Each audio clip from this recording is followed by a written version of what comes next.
प्यारे बच्चों, intermediate examination 2022 के लिए आर्ट्स साइंस कॉमर्स तीनों में जो इकोनॉमिक्स पढ़ना है उसका हम लोग इम्पोर्टेंट क्वेश्चन पर चर्चा कर रहे थे। ये 4th पार्ट का वीडियो है। फर्स्ट सेकंड थर्ड मैंने बता दिया है चैप्टर वाइज। ये लास्ट पार्ट है वीडियो का इकोनॉमिक्स के लिए। आप लोग बढ़िया से तैयारी करें और मैं बार बार बोल रहा हूँ आप लोगों को, मॉडल सेट जो JCERT द्वारा निकाला गया था उसके सारे प्रश्नों को आप लोग अच्छी तरह याद कर लें।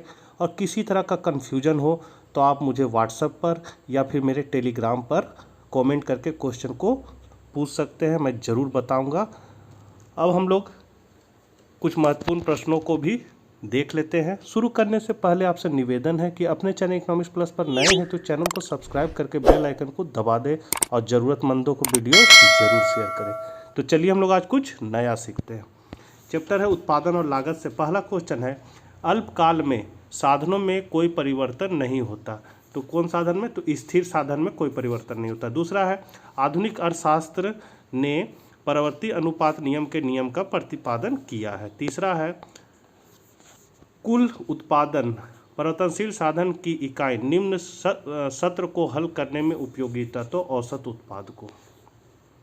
फिर है, उत्पादकता संतुलन की निम्न में कौन सी शर्त है? तो MR बराबर MC तथा MC की रेखा MR रेखा को नीचे से ऊपर जाते हुए काटे, मतलब ऑप्शन C। पांचवा है, कुल आगम निम्न में से कैसे प्राप्त करना चाहता है? तो कीमत गुने बिक्री, मतलब कुल आगम मतलब होता है TR बराबर, कुल आगम हो गया TR, मूल गुने मात्रा कर देंगे तो हम लोग को TR मिल जाएगा। उसके बाद उत्पादन फलन को व्यक्त करता है। तो क्या उत्पादन फलन को? तो B ऑप्शन सही है। QX बराबर फंक्शन ऑफ ABCD। इसका मतलब Q जो है उत्पादन है और ABCD क्या है? मेरे साधन है। मतलब उत्पादन किस पर निर्भर करता है? साधन पर। ये उत्पादन फलन का फॉर्मूला है। परवर्ती अनुपात प्रकार उत्पादन फलन किस प्रकार का है? तो यह है A और B दोनों होगा, मतलब उत्पादन के स्तर में परिवर्तन के साथ कारक अनुपात में परिवर्तन और परवर्ती कारकों में वृद्धि करके उत्पादन बढ़ाना संभव है। आठवां है, कौन सा परिवर्ती अनुपात के नियम को लागू होने का कारण है? तो कारकों का अपूर्ण स्थापन होना। फिर है, ह्रासमान प्रतिफल की अवस्था में क्या होता है? तो कुल उत्पादन घटती दर पर बढ़ता है। फिर है, पैमाने के किफायते का अर्थ क्या होता है? तो उत्पादन की इकाई लागत में कमी, मतलब उत्पादन के प्रति इकाई लागत में कमी।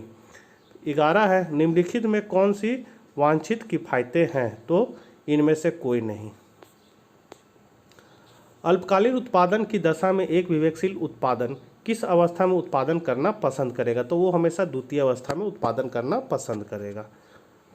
पैमाने के वर्धमान प्रतिफल लागू होने के प्रमुख कारण कौन से हैं? तो उपयुक्त सभी है, मतलब आकार की कुशलता, विशिष्टीकरण और अविभाज्यता। फिर 14, उत्पादन फलन में उत्पादन किसका फलन होता है? तो उत्पत्ति वृद्धि नियम से। दीर्घकालीन उत्पादन फलन का संबंध निम्न में से किससे है? तो पैमाने के प्रतिफल नियम से। अल्पकालीन उत्पादन फलन की व्याख्या निम्न में से किस नियम के द्वारा की जाती है? तो परिवर्तनशील अनुपात के नियम द्वारा। उत्पत्ति ह्रास नियम लागू होने का मुख्य कारण कौन सा है? तो C ऑप्शन सही है, A और B दोनों। फिर उत्पत्ति ह्रास नियम के क्रियाशील होने पर परिवर्तनशील अनुपात मतलब साधन का नियम सीमांत उत्पाद घटने लगता है। मतलब उत्पत्ति ह्रास नियम के क्रियाशील में क्या होता है? जो परिवर्ती साधन होता है उसका सीमांत उत्पादन क्या होता है? घटने लगता है। फिर है 19, उत्पत्ति ह्रास नियम पर आधारित है। तो माल्थस का जनसंख्या सिद्धांत। उत्पत्ति ह्रास नियम है तो उत्पादन के सभी क्षेत्रों में यह लागू होता है। उत्पादन में वृद्धि के साथ साथ कुछ लागत व कुछ परिवर्तनशील लागत में अंतर स्थिर रहता है। पैमाने के वर्धमान प्रतिफल लागू होने के कारण क्या है? तो A और C दोनों, मतलब आंतरिक वस्तुओं का प्राप्त होना और बाहरी वस्तुओं का प्राप्त होना। 23 है, उत्पादन फलन का भौतिक कारकों तथा भौतिक उत्पाद के बीच संबंध होता है फलनात्मक। निश्चित समय में पैदा होने वाली वस्तुओं की कुल मात्रा कौन सा उत्पाद है? तो कुल उत्पाद है। एक अर्थव्यवस्था में वस्तु पैदा करने वाली आधारभूत इकाई को क्या कहेंगे? तो उत्पादक कहेंगे। कुल उत्पादन या उत्पाद कैसे निकाला जाता है? तो सिग्मा MP उसका फॉर्मूला होता है, मतलब सीमांत उत्पाद को हम लोग जोड़ते जाएंगे तो वो कुल उत्पादन निकल जाएगा। सीमांत उत्पाद निकालने की सूत्र लिखे तो ये है TPN - TPN - 1। A ऑप्शन सही है। औसत क्या है? तो TR गुने Q।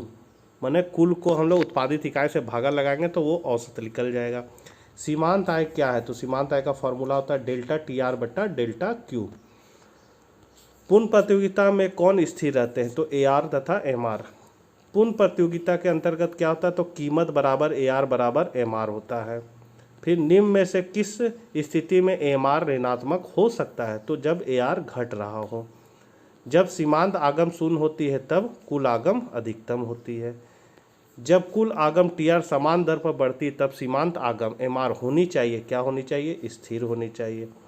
एकाधिकार वाले बाजार के अंतर्गत क्या होता है? तो सी ऑप्शन सही। ए आर तथा एम आर दोनों वक्रों का ढलान नीचे की ओर होता है और एम आर वक्र ए आर वक्र से ऊपर होता है। औसत आगम क्या है? तो डी ऑप्शन सही है। बी और सी, मतलब बी है ऋणात्मक नहीं हो सकती है और जब शून्य के बराबर है तब आगम शून्य के बराबर होती है। फिर है अल्पकालीन उत्पादन फलन की व्याख्या निम्न में से किस नियम के द्वारा की जाती है? तो परिवर्तनशील अनुपात के नियम के द्वारा। मौद्रिक लागत में निम्न में से किसे सम्मिलित किया जाता है? तो सामान्य लाभ को। निम्न में कौन स्थिर लागत नहीं है? तो कच्चे माल की लागत। फिर है आपका पूर्ण प्रतियोगिता में क्या होता है? ए आर बराबर एम आर होता है। अल्पकाल में उत्पादन प्रक्रिया में से कौन से साधन होते हैं? तो स्थिर साधन और परिवर्तनशील साधन दोनों होते हैं, इसलिए सी ऑप्शन सही है। 42 है वास्तविक लागत से क्या अभिप्राय है? तो उत्पादन के लिए किया गया प्रयत्न तथा त्याग। उत्पादन के शून्य होने पर कुछ परिवर्ती लागत होगी शून्य। एमसी वक्र एसी वक्र को इस स्थिति में काटता है जब एसी न्यूनतम होती है। न्यूनतम होती है मतलब ये है आपका एसी और ये है आपका एमसी। यहाँ पर जो वहाँ एसी न्यूनतम होगा वहीं पर एमसी इसको काटते हुए ऊपर की ओर बढ़ता है। फिर है परिवर्ती लागत का अन्य नाम क्या है? तो इसको हम लोग कहेंगे सी ऑप्शन ए और बी दोनों, मतलब प्रमुख लागतें और प्रत्यक्ष लागतें। उत्पादन लागत कहलाती है तो साधन और गैर साधन दोनों, सी ऑप्शन सही है। कुल लागत कहलाती है तो परिवर्ती लागत प्लस कुल बंधी लागत, मतलब स्थिर लागत भी बोल सकते हैं बंधी लागत को। अगला चैप्टर है पूर्ण प्रतिस्पर्धा की स्थिति में फर्म का सिद्धांत। तो पूर्ति का अर्थ है वस्तुओं का भंडार। पूर्ति वक्र बताता है मूल्य एवं वस्तु की पूर्ति को। विक्रेता वस्तुओं को आरक्षित मूल्य पर मूल्य से नीचे मूल्य पर बेचने को तैयार नहीं रहता है। चौथा है अति अल्पकाल में पूर्ति होगी, पूर्णतः बेरोजगार। इनमें से कौन पूर्ति नियम को बताता है? तो एस बराबर फंक्शन ऑफ पी। फिर है सिग्मा एस बताता है कि पूर्ति की लोच क्या होगी? तो पूर्णतया बेरोजगार होगी। पूर्ति को निर्धारित करने वाले नियम में कौन से तत्व हैं? तो उपयुक्त सभी हैं। पूर्ति के नियम का लागू होने का निम्न में से क्या कारण है? तो उपयुक्त सभी। पूर्ति वक्र का संचलन क्या होता है? तो मूल्य के कारण। यदि किसी वस्तु की कीमत में 60% की वृद्धि हो परंतु पूर्ति में केवल 5% वृद्धि हो तो ऐसी वस्तु की पूर्ति होगी क्या? बेरोजगार। यदि किसी वस्तु की कीमत में 40% की वृद्धि हो परंतु पूर्ति में केवल 55% की वृद्धि हो तो ऐसी स्थिति में वस्तु की पूर्ति क्या होगी? अत्यधिक लोचदार। जब कीमत में थोड़ी सी वृद्धि होने पर पूर्ति में ज़्यादा वृद्धि हो जाए तो पूर्ति का स्वरूप निम्न में से कौन सा होगा? तो लोचदार। यदि 18% कीमत बढ़ने से पूर्ति 27% बढ़ जाती तो पूर्ति की लोच क्या होगी? 1.5, मतलब 27 भागा 18 कर देंगे तो 1.5 आ जाएगा। यदि आपूर्ति की लोच इकाई है और वस्तु की कीमत 15% की वृद्धि, उसकी आपूर्ति में कितना प्रतिशत वृद्धि लाएगी? तो ये लाएगी 15%। फिर यहाँ है पूर्ति वक्र जब खड़ी सरल रेखा होती है तब यह बताती है, तो ये बताती है पूर्णतया बेरोजगार पूर्ति को। पूर्ति निम्न में से किससे जुड़ी होती है? तो कीमत, समय की अवधि है और कीमत से। फिर है वस्तु की पूर्ति के निर्धारक घटक कौन से हैं? तो उपयुक्त सभी। पूर्ति के नियम को निम्न में से कौन सा फलन प्रदर्शित करता है? तो एस बराबर फंक्शन ऑफ पी। पूर्ति में कमी के निम्न में कौन से कारण है? तो उपयुक्त सभी। वस्तु की पूर्ति मुख्यतः किस पर निर्भर करती है? तो उत्पादन लागत पर। इनमें से कौन पूर्ति को प्रभावित नहीं करते हैं? तो ग्राहक की संतुष्टि। पूर्ति वक्र का ढलान सामान्यतः होता है धनात्मक। कृषि वस्तुओं की पूर्ति की लोचशीलता बताएं, तो ये होती है बेरोजगार। पूर्ति का नियम पूर्ति के कीमत के बीच बताता है, तो धनात्मक संबंध को। अब है बाजार संतुलन, मतलब बाजार चैप्टर से। तो पहला है उत्पादक संतुलन की वह स्थिति है जिसमें क्या होता है? पाई अधिकतम होता है। पाई यहाँ क्या है? तो लाभ है। फिर है T R minus T C दृष्टिकोण में उत्पादक संतुलन तब प्राप्त करता है जब टी आर और टी सी का अंतर अधिकतम हो। ये किसके अनुसार होता है? तो मार्शल के अनुसार ये नियम होता है कि टी आर टी सी का अंतर जहाँ अधिक रहेगा वहीं उत्पादक संतुलन होगा।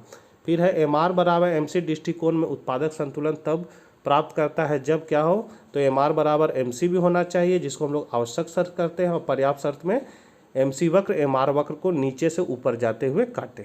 तो ऑप्शन सी इसका सही है। दीर्घकाल में पूर्ण प्रतियोगिता में दी गई कीमत पर फर्म अपना संतुलन वहाँ प्राप्त करती है जहाँ तो उपयुक्त सभी, मतलब M R by M C भी होना चाहिए, एम सी ऊपर की उठ रही हो और केवल समान लाभ अर्जित कर रही हो। फर्म के संतुलन की आवश्यक शर्त क्या है? तो एम आर बराबर एम सी। उत्पादन बंद करने वाला बिंदु तब आता है जब फर्म केवल बंधी लागत की हानि उठाता हो। बंधी लागत मतलब होता है स्थिर लागत, और स्थिर लागत मतलब होता है जो उत्पादन में वृद्धि या कमी के साथ जो लागतें स्थिर होती है वो स्थिर लागत कहलाती है। लाभ अलाभ बिंदु तब आता है जब तो टी आर बराबर टी सी और ए आर बराबर ए सी होता है। उत्पादन संतुलन की निम्न में कौन सी रीतियां हैं? तो कुल आगम है कुल लागत रीति और सीमांत आगम और सीमांत लागत रीति, मतलब सी ऑप्शन सही है। प्रत्येक बाजार दशा में एक फर्म के संतुलन के कौन सी शर्त पूरी होनी आवश्यक है? तो इसके लिए एम आर बराबर एम सी और एम सी वक्र एम आर वक्र को नीचे से ऊपर जाते हुए काटे। फिर है कुल आगम टी आर और कुल लागत टी सी के बीच अंतर तब अधिकतम होता है जब एम आर बराबर एम सी हो।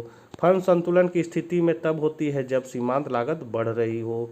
उत्पादक संतुलन से अभिप्राय क्या है? तो अधिकतम लाभ न्यूनतम हानि। उत्पादक संतुलन में लाभ कहा जाता है तो कुल लागत एवं कुल आगम के अंतर को, इसको हम लोग फॉर्मूला में लिख सकते हैं पाई बराबर आर माइनस सी। फिर है उत्पादक संतुलन में लाभ अधिकतम तब होता है जब कुल आगम तथा कुल लागत का अंतर अधिकतम होता है। उत्पादक संतुलन में जहां उत्पादक को कुल लाभ शून्य है तथा हानि भी शून्य है कहलाती है तो लाभ अलाभ और सम विच्छेदन बिंदु, मतलब सी ऑप्शन सही है। 16 है पूर्ण प्रतियोगिता में उत्पादक का संतुलन निम्न रेखा स्पष्ट करती है, तो क्या? समानांतर रेखा को। तो उत्पादक संतुलन की वह स्थिति है जिसमें तो ए और सी दोनों है सही, मतलब इसका डी ऑप्शन सही है। 18 है अल्पकाल में नए फर्मों के न प्रवेश के कारण वर्तमान फर्मों की क्या स्थिति है? तो ये है ए और तथा बी दोनों, मतलब असमान लाभ कमा रही है और न्यूनतम हानि उठा रही है। डी ऑप्शन सही है। दीर्घकाल में नई फर्मों के प्रवेश के कारण वर्तमान फर्मों की क्या स्थिति है? तो समान लाभ कमा रहे, बी ऑप्शन। संतुलन मूल्य की अवधारणा सैद्धांतिक है। फिर उद्यमी संतुलन मूल्य पर समान लाभ प्राप्त करता है। संतुलन कीमत के निर्धारक घटक निम्न में से कौन से हैं? तो वस्तु की मांग और वस्तु की पूर्ति दोनों है, तो इस सी ऑप्शन सही है। संतुलन कीमत ज्ञात करने के लिए क्रय की जाने वाली मांग बराबर होनी चाहिए, तो विक्रय की जाने वाली पूर्ति के, बी ऑप्शन सही है। किस बाजार में ए आर बराबर एम आर होता है? तो पूर्ण प्रतियोगिता में। निम्न में से किस बाजार दशा में सीमांत आगम शून्य अथवा ऋणात्मक हो सकता है? तो सी एकाधिकारात्मक प्रतियोगिता और एकाधिकार में। किस बाजार में ए आर वक्र एक्स अक्ष के समानांतर होता है? तो पूर्ण प्रतियोगिता में। पूर्ण प्रतियोगिता में टी आर बराबर होता है पी गुने क्यू, मतलब कुल आय होता है मूल गुने मात्रा। कौन सी फर्म कीमत ग्रहण करने वाली होती है? तो पूर्ण प्रतियोगिता फर्म। पूर्ण प्रतियोगिता में मांग में परिवर्तन होने पर कीमत पर प्रभाव निम्न होता है, तो कीमत एवं संतुलन मात्रा बढ़ती है। एकाधिकार में मांग वक्र होता है तो ऋणात्मक ढाल वाला।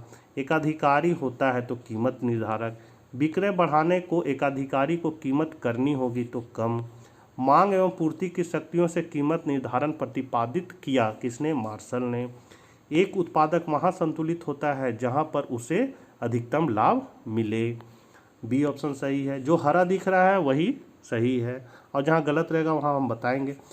कुल धारणा के अनुसार फर्म के संतुलन के लिए आवश्यक है, तो क्या आवश्यक है? टी आर तथा टी सी में अधिकतम अंतर। उत्पादक का संतुलन वहाँ होता है जहाँ पर एम आर बराबर एम सी और एम सी एम आर रेखा को नीचे से ऊपर जाते हुए काटे, मतलब सी ऑप्शन सही है। उत्पादक संतुलन से ज्ञात होता है उपयुक्त सभी। पूर्ण प्रतियोगी फर्म का संतुलन दीर्घकाल में तब होता है जब उसे सामान्य लाभ मिले, यहाँ सामान्य लाभ हो जाएगा। साधारण लाभ या समान लाभ भी बोल सकते हैं। तो बच्चों, वीडियो को ज़रूर से ज़रूर ज़रूरतमंदों को शेयर करें, आप भी पढ़ें, दूसरों को भी पढ़ाएं। मिलते हैं नेक्स्ट वीडियो में। Bye bye.